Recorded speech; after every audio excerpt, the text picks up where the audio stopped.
BNP এবং জামাত এবং এনসিপির মধ্যে দূরত্ব তৈরি হচ্ছে, তাতে কাঙ্ক্ষিত নির্বাচন আয়োজনের সংখ্যা দেখেন না? আমি দেখি না, আমি সংখ্যা দেখি না। এই জন্য যে আমাদের দলগুলির মধ্যে যে দূরত্বই থাকুক না কেন, এরা কেউই অগণতান্ত্রিক দল না, এরা সবাই গণতান্ত্রিক দল এবং সবাই বোঝেন যে গণতন্ত্রের বাহন হলো নির্বাচন।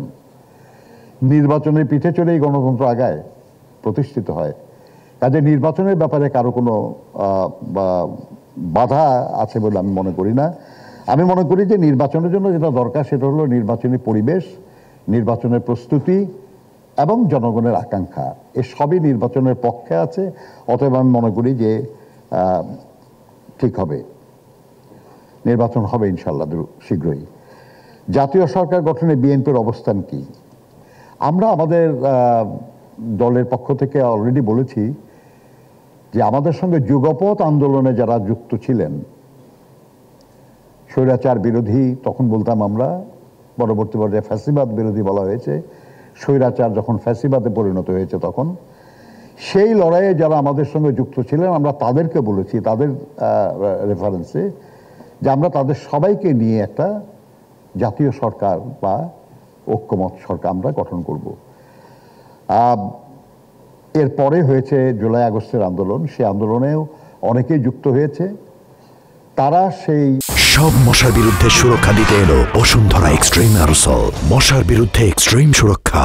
হিসাবের মধ্যে পড়বেন কিনা এটা দলের নীতি নির্ধারণের সিদ্ধান্ত, কিন্তু মূলত যেটা আমরা বলেছি সেটা হলো জুলাই আগস্ট আগে যে আমরা দীর্ঘ 16 বছরের লড়াই, এই লড়াইয়ে যারা আমরা একসাথে রাজপথে ছিলাম, যারা যুগপৎ বা ঐক্যবদ্ধভাবে আন্দোলন করেছি, তাদেরকে নিয়ে আমরা একসাথে সরকার গঠন করব।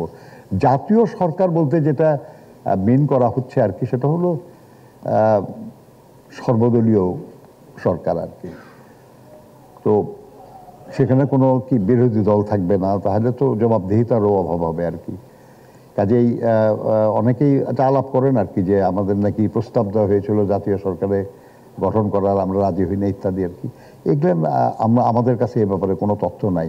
আমি যেহেতু নীতি নির্ধারণী কমিটির একজন সদস্য, কিন্তু আমার এই ব্যাপারে কিছু জানা নাই যে কেউ প্রস্তাব দিয়েছিল যে জাতীয় সরকার হোক।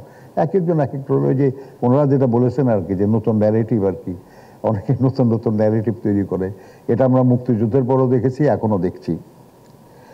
আওয়ামী লীগ ও তার অঙ্গ সংগঠনের এত কর্মীরা দেশকে অস্থির করতে প্রশিক্ষণ নিচ্ছে বলে গণসংবাদ। আপনারা কি সংখ্যা তো দেখি, এটা অসম্ভব কিছু না। কারণ আওয়ামী লীগ 1948 সালে প্রতিষ্ঠিত একটা দল, অনেক পুরনো একটা রাজনৈতিক দল, এবং বহুবার এই দল ক্ষমতায় গেছে। এই দল দীর্ঘ সময় ক্ষমতায় থেকেছে বিভিন্ন সেক্টরে।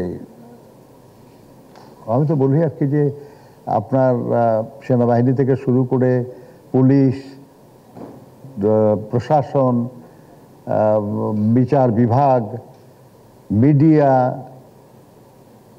ব্যবসায়ী, কোথায় নাই তাদের বেনিফিশিয়ারি, কোথায় নাই তাদের পক্ষের লোক? আছে তো, কিছু কিছু কিন্তু আছে।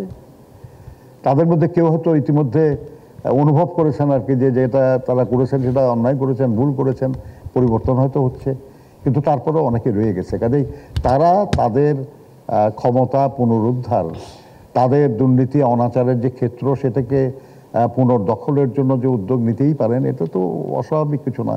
আমাদের এই ব্যাপারে খুবই সচেতন থাকতে হবে এবং ঐক্যবদ্ধ থাকতে হবে, যাতে করে আমরা তাদেরকে বাধা দিতে পারি আর কি। এবং আমরা ঐক্যবদ্ধ হলে যে তারা পরাজিত হয়, এটা প্রমাণিত হয়েই গেছে। কাজেই আমাদের বিজয়ের সম্ভাবনাও আছে এখানে।